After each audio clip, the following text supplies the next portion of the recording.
Later, I'm going to have the Deputy County Executive Kevin Plunkett come and say a few words on behalf of the county.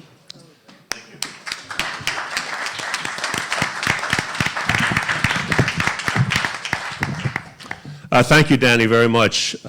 It's been my honor to represent our County Executive, Rob Astorino, at the Leaders in Sustainability Speakers Series here. And this is the fourth time I've had the privilege to be here, to be part of the program and part of the welcoming for all of you. Today's topic, as I understand it, is growing a green workforce. And I think I was talking outside to somebody, and we started talking about how there's a momentum. There's a momentum for all of our employers to work with their team to create a green workforce. And our panelists today, I'm sure, who are all accomplished entrepreneurs themselves, together with our host, Marcia Gordon from the Business Council, will share with you some great ideas on how we can continue to do that. You know, it's almost like recycling. When I was younger, much younger, you know, you'd have one garbage can and everything went into it. Now, I think every house has 3 or 4 different recyclable receptacles so that you can put different types of recyclables in them, and we're all very conscious of that, and it's grown into our whole being and our whole way of life. And I think what we're trying to do with our Leaders in Sustainability program, together with the Green Business Challenge and the Green Business Certification programs, is to make sure that this consciousness continues. And I know from the county's perspective, I'm very pleased and proud to be part of that initiative, and I'm always pleased and proud to be part of this forum and this speaker series. I want to give a great shout out to our team that puts this together. Danny over here, Scott Fernquist, and Yana. Where's Yana? Right there. So thank you for all you do. And certainly Con Edison, our sponsor, Jane Solnick, is here. And it wouldn't be done without the leadership of our Westchester Business Council team, and Marcia Gordon is here. So to the panelists, thank you. Marcia, thank you. Have a great day today, and let's all move together with this whole consciousness that we have to have our employer and employees pulling together for a green workforce, because we'll make Westchester brighter and greener. So thank you very much.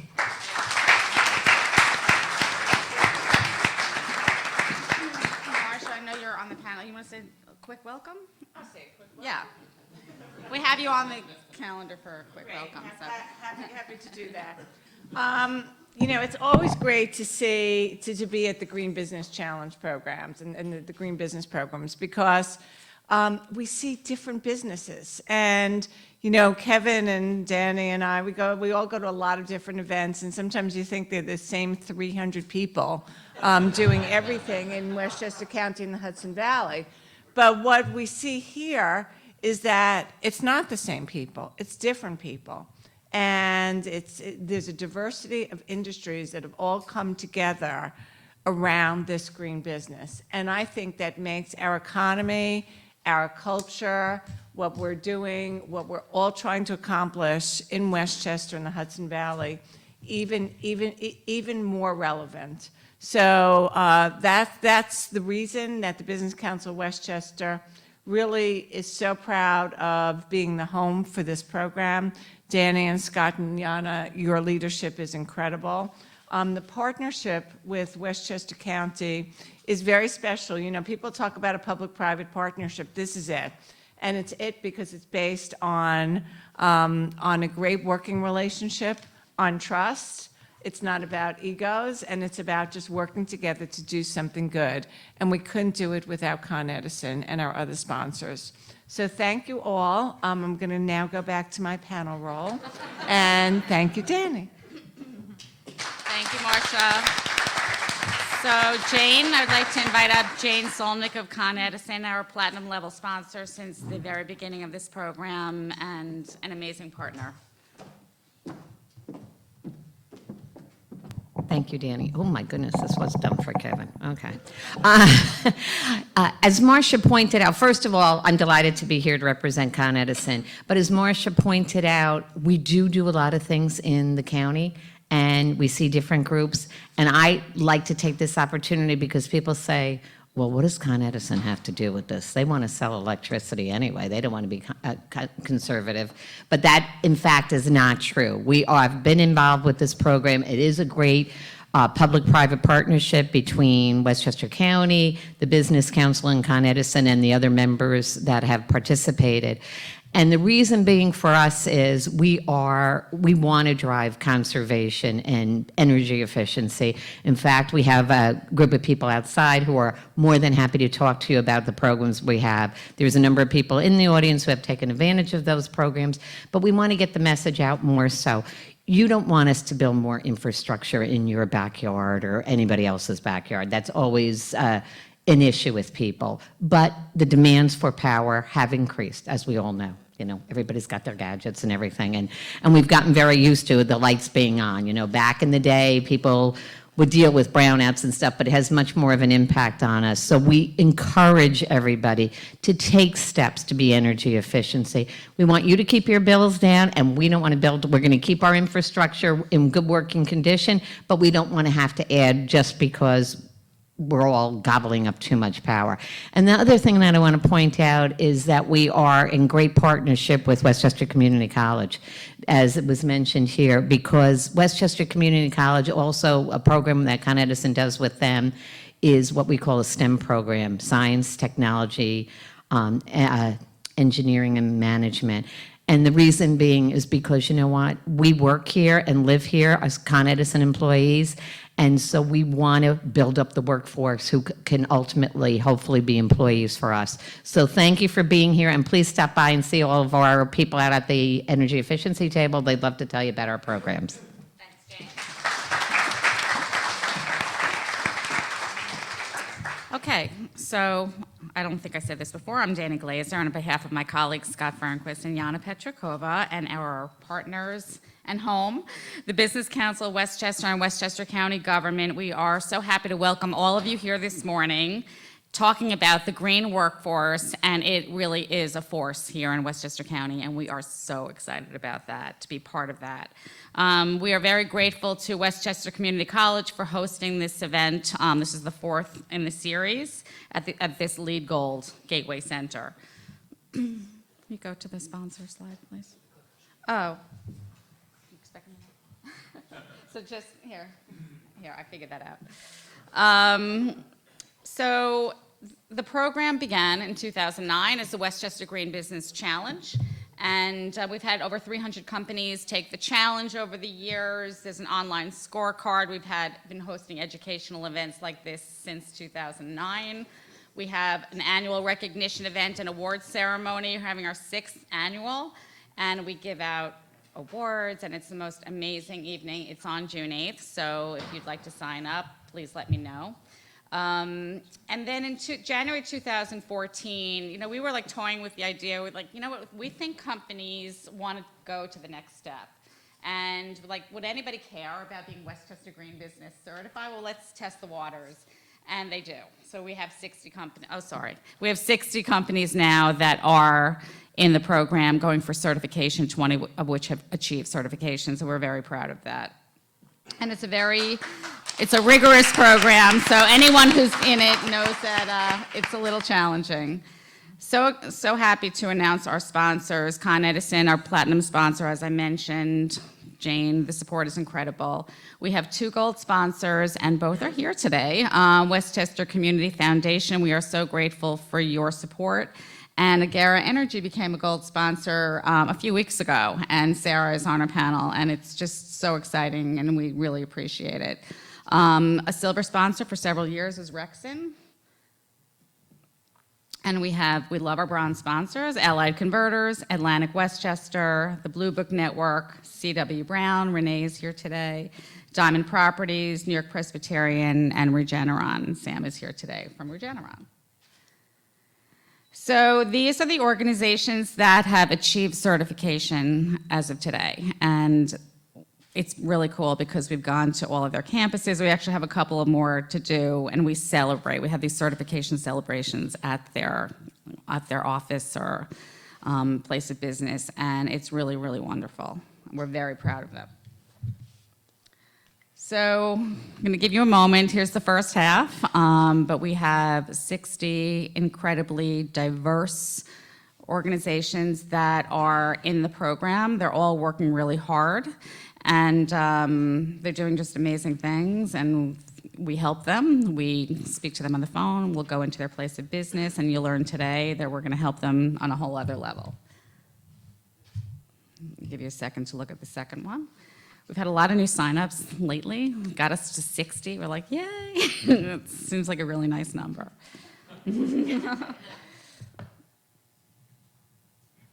So the new program. So this is something that has been in discussion for a while. Yana really thought this through for us that, as she was working with companies, so like, can we get an intern? Can we get some help and have somebody come in and help us with the program? Because you do have to collect bills and information and have green team meetings, and there is work that needs to go in. And, put together a greenhouse gas emissions inventory. So, and thinking about green jobs and the fact that we would love to train and introduce, college students, recent grads, or others who are interested to learn about this program and be able to go in and help our members. So that's really what this whole new initiative is going to be about. We are going to have an intensive training, and we are going to send these kids out, or young adults out into the workforce and to help our members. We're very excited about that. So now I'd like to introduce Walter Retcher. He's our next speaker. He is the VP of Marketing and Special Projects for Hospitality Resource Group. Walter leads the Westchester Putnam Business Sector Partnership, a public-private partnership formed by the Regional Workforce Development Board to promote job growth and workforce development for 7 key industry sectors, including the green business sector. Walter has over 30 years of experience as an innovative business leader, marketing executive, entrepreneur, and educator. And Walter is Vice President, Marketing and Special Projects for the Hospitality Resource Group. So welcome, Walter.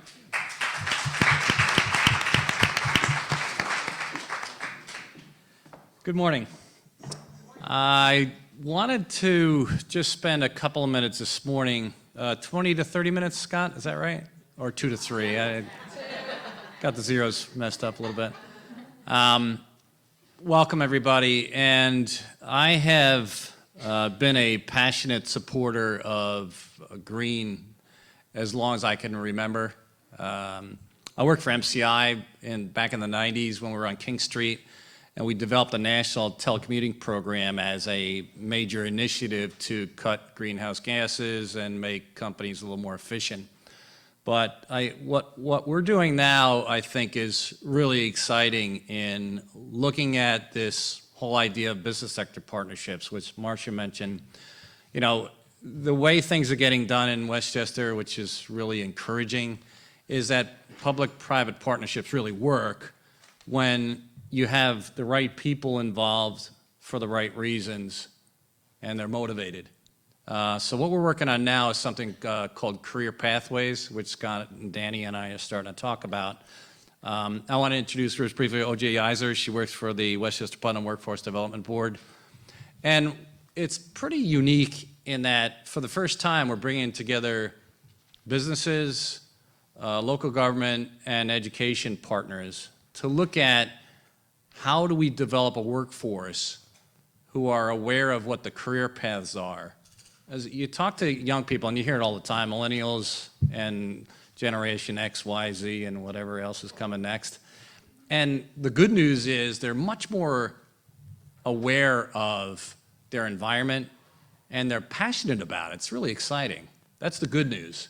The challenge, though, is that many of them don't know what career paths to take. They don't know, how do I participate in this economy?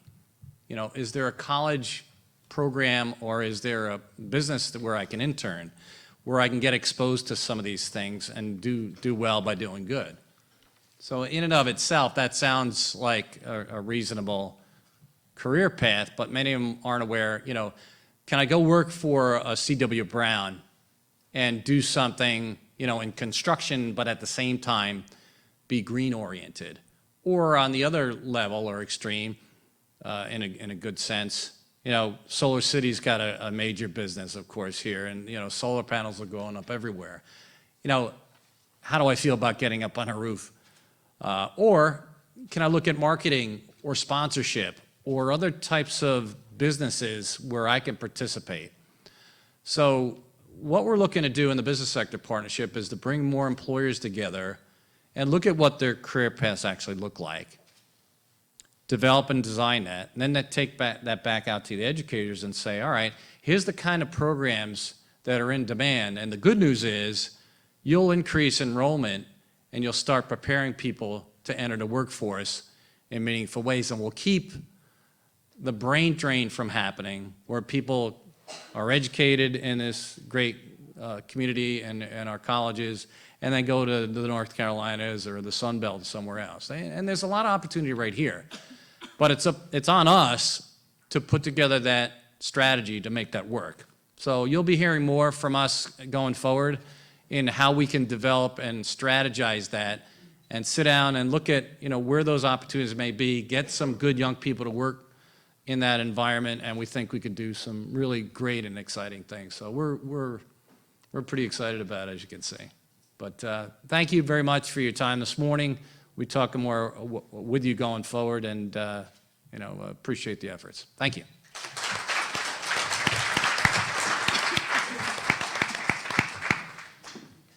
Thank you, Walter. That was perfect setup, actually, but I'm going to take it a little bit further. So I'm Scott Fernquist. I run this program on behalf of the county with Danny Glazer, and thank you all for being here. I found the clicker.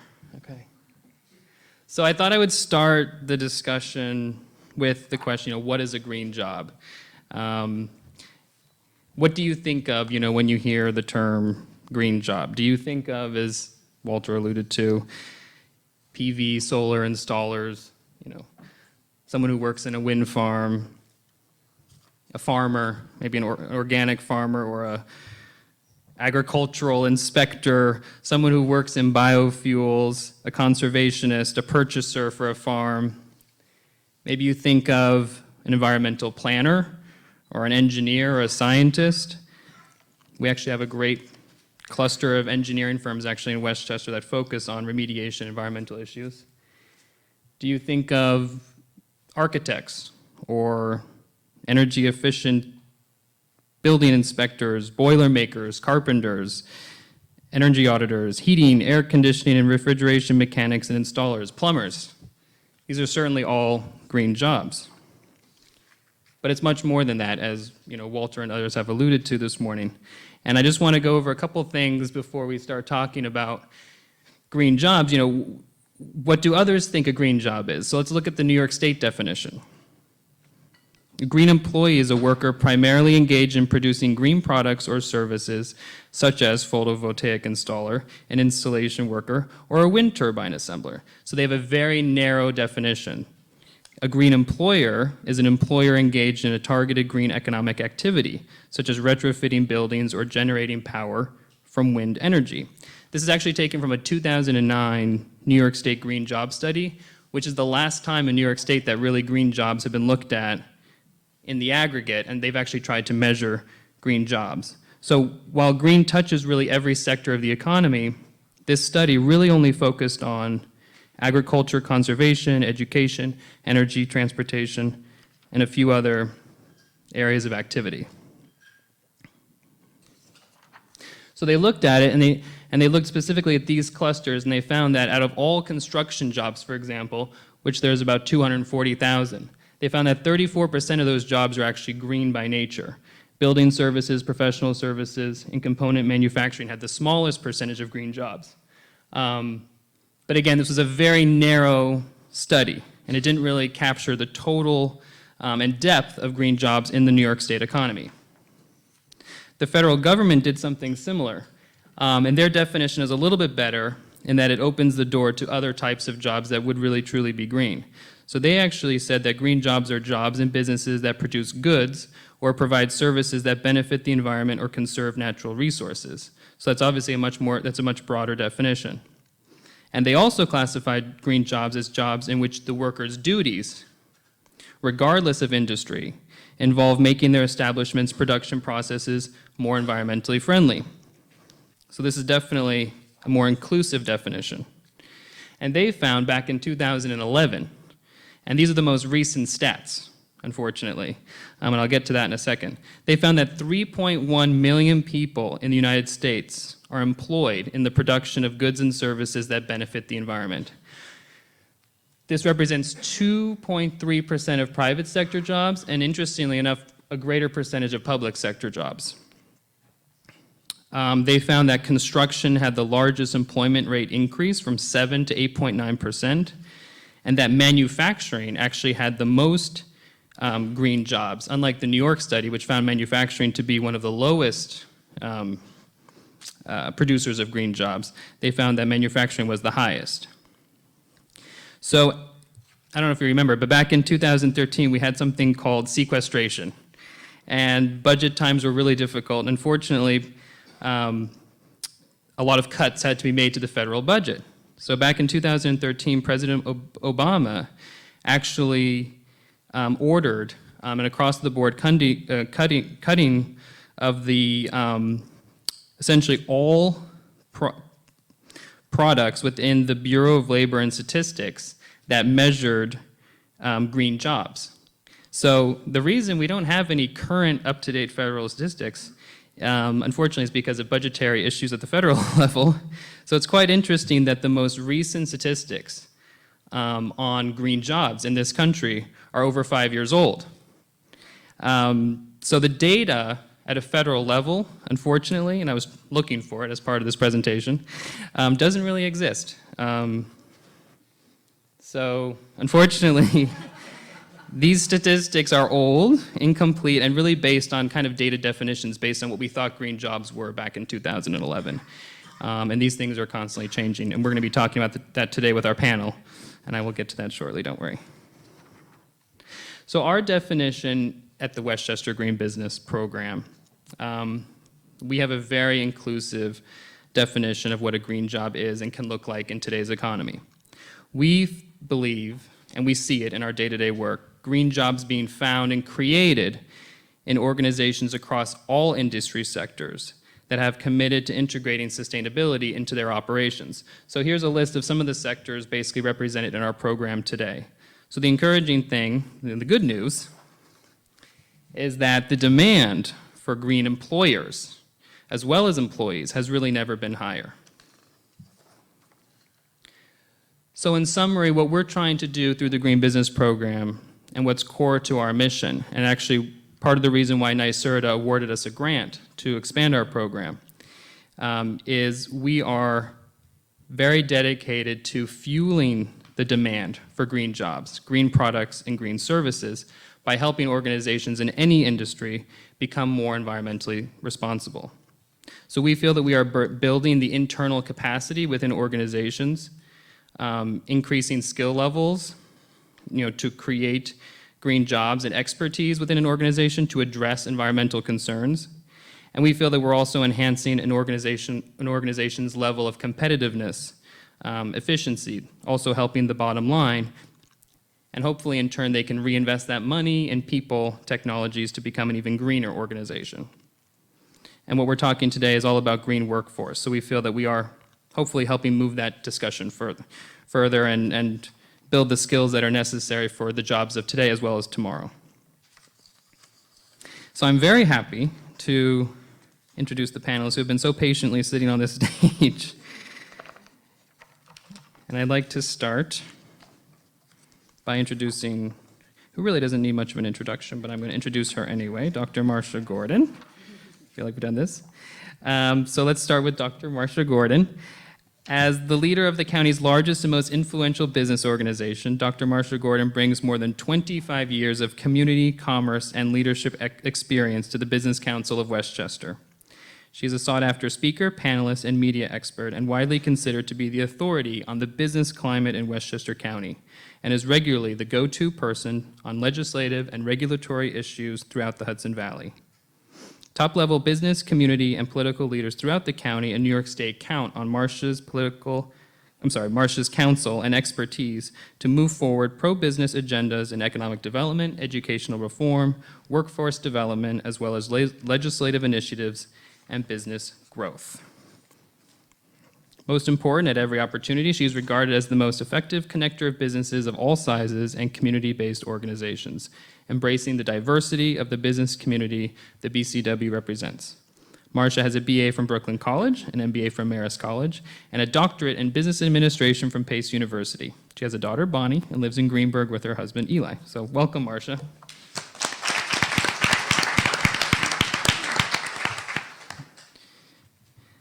Sharon Rowe is the CEO and founder of EcoBags Products Incorporated. EcoBags is the original reusable bag brand. Sharon is recognized as a thought leader in social innovation, sustainable, and responsible production since 1989. She speaks regularly on building profitable, mission, and value-aligned businesses, believing that businesses can be a force for good. She actively campaigns for bans on single-use plastics and is thrilled that New York City is about to pass legislation on this. Did. I'm sorry, this is an outdated by. I was going to. Sharon has been featured in Time Magazine, Glamour Magazine, and in Bag It, the award-winning documentary. EcoBags is also featured on Oprah and on their first dedicated Earth Day show. Sharon has received numerous awards, including the National 2012 Enterprising Women Award, Westchester Business Council Entrepreneur of the Year Award, and the WEDC Lillian Vernon Award. Sharon's a member of the Women's Presidents Organization and serves on 2 boards, the Hudson River Sloop Clearwater and Westchester Collaborative Theater. EcoBags is also a certified B Corporation. So welcome, Sharon.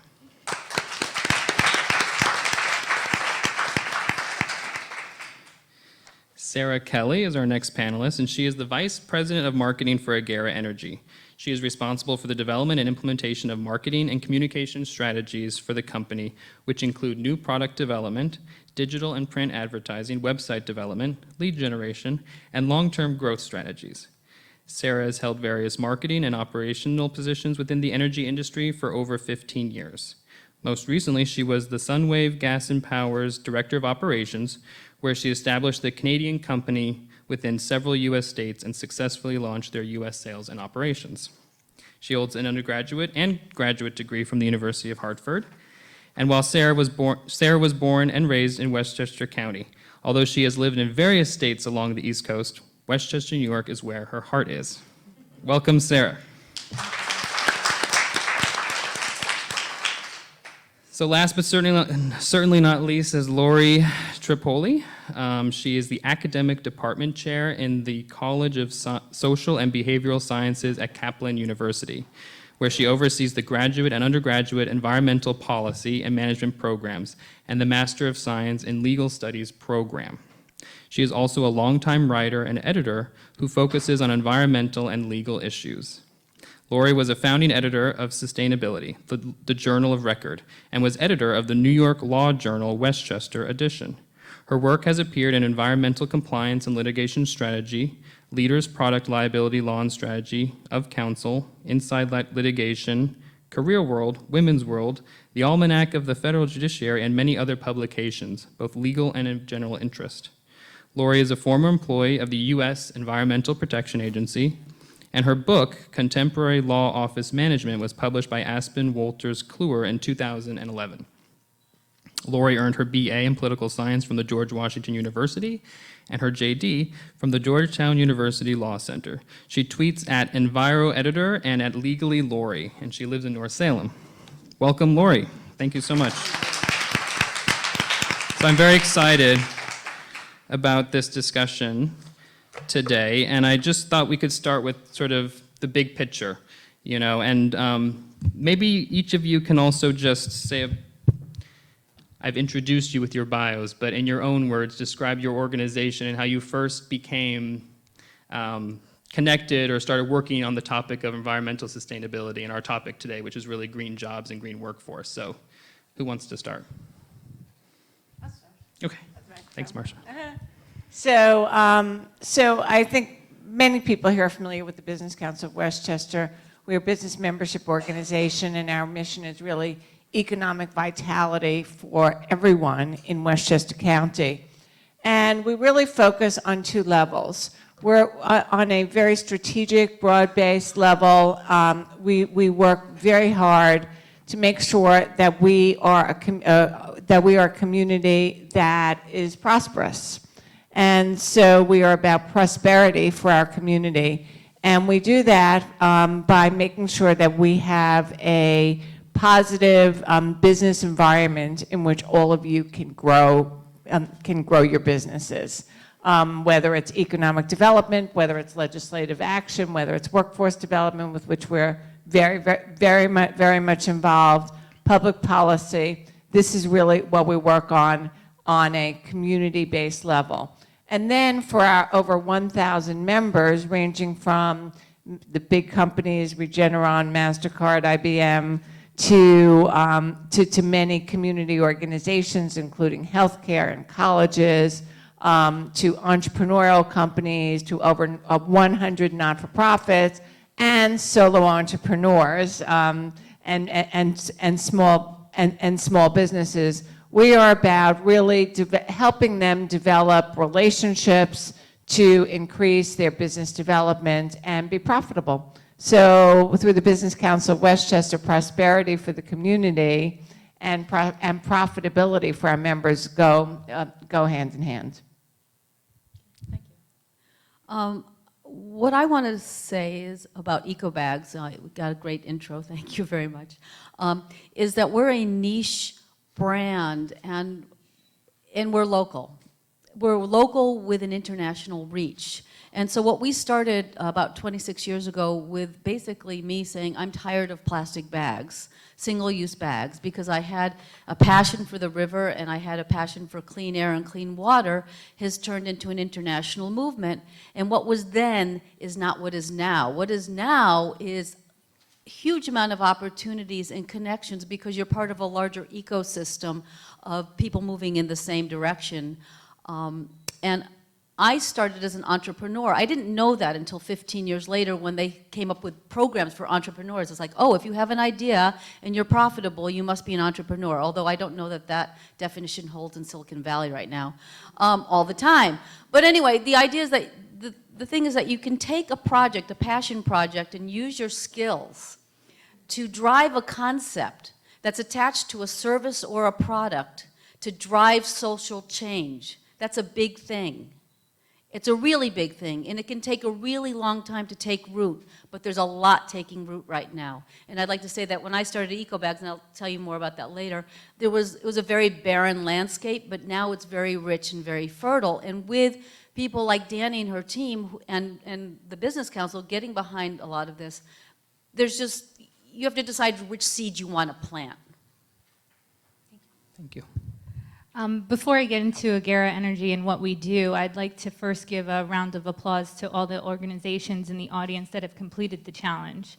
I know that it's challenging, that's why it's called a challenge, but for Agera, it took us a couple months to get there. And for the organizations that are in the audience that are still in the process, keep going, there is light at the end of the tunnel. Danny and her team are there if you need them. We definitely leaned on them as an organization, and we got done in, I would say, a few quick months. It was challenging, but we did it. Agera became involved in the topic of sustainability because one day Danny showed up at our door and was like, hey, do you guys want to participate? No, we really did it for two reasons. One, for our customers, and two, for the community. Agera Energy is a licensed third-party supplier of electricity and natural gas in about 16 deregulated states across the U.S. We mainly focus on serving residential and commercial customers across the U.S.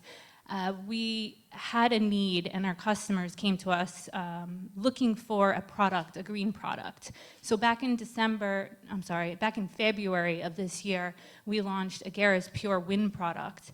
Our Pure Wind product actually allows customers to sign up with electricity supply with us, and then also match either 50 or 100% of their usage with renewable energy certificates, also known as RECs.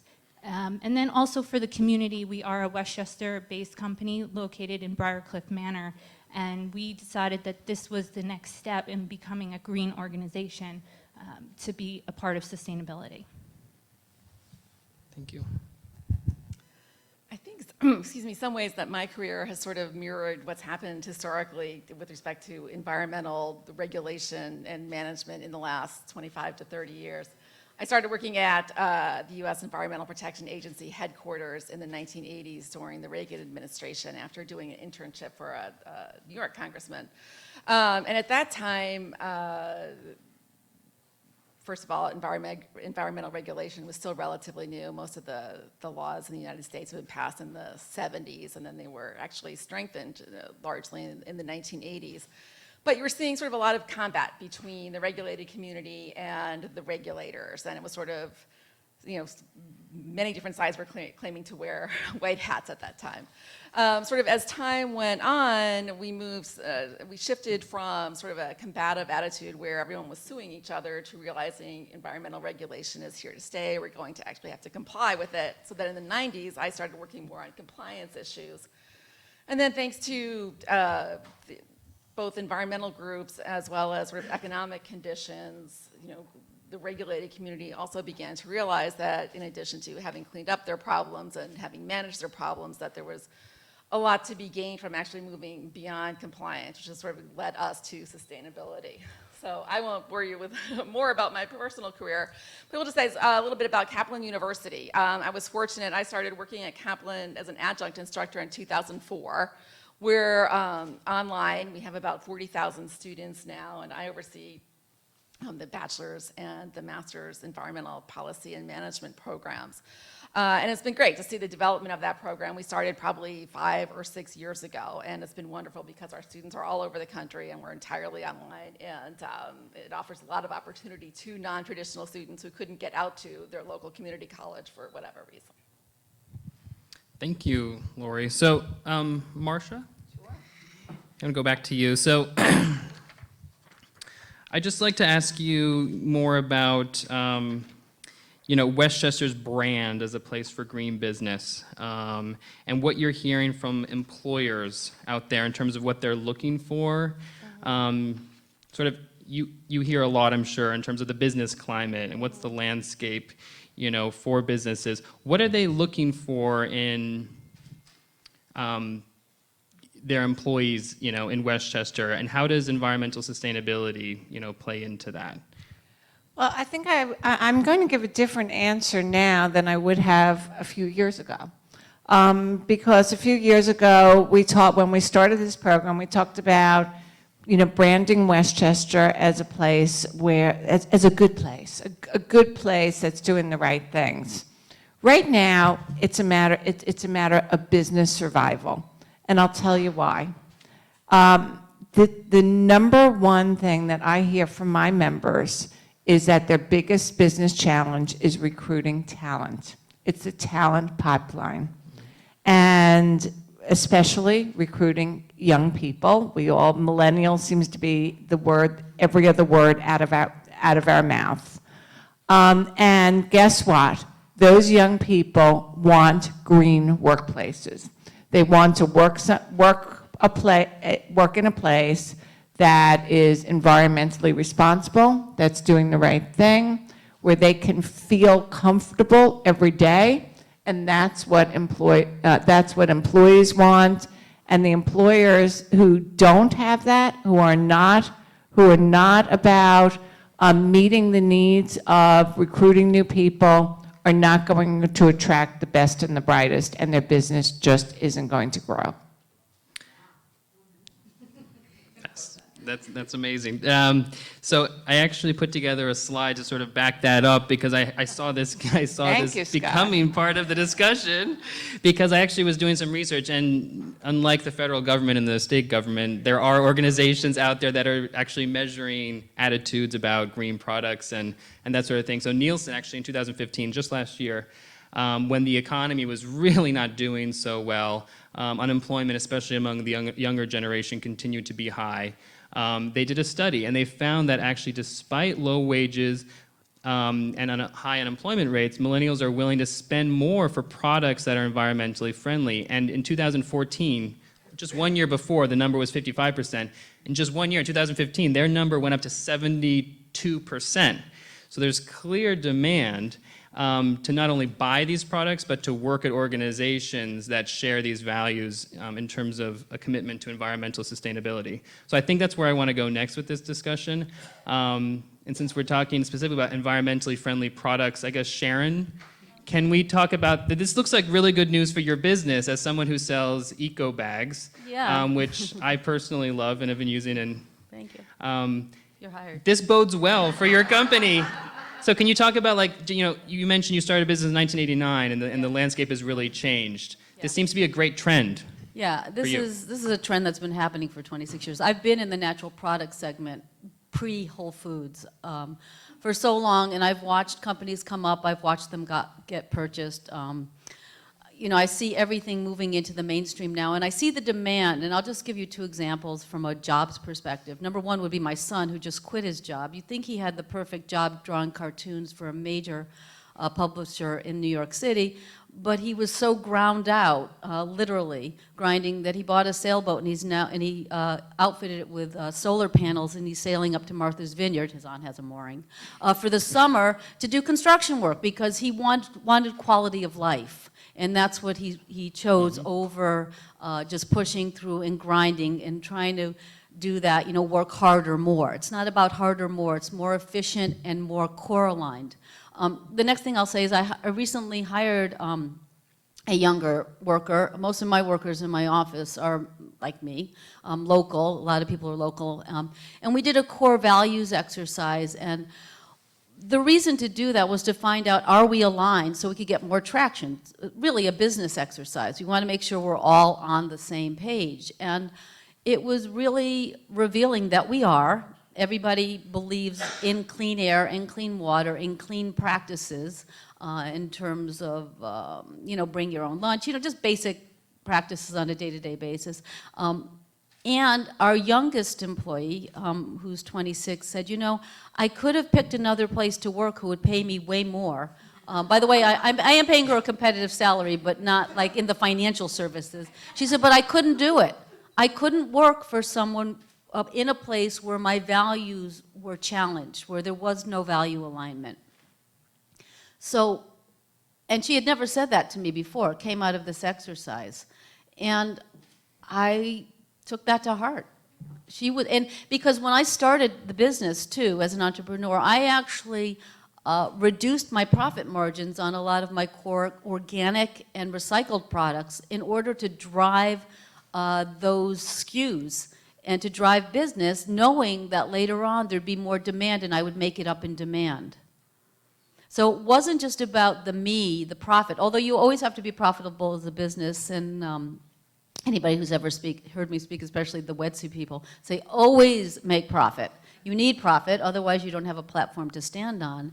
But that value alignment and that quality of life is really important. And I agree, though, it's really hard to keep younger people in Westchester, to offer them good opportunities, because they have New York City down there, and it not only offers a social environment, but there's a tremendous pull to go down to the city. And we're always fighting that.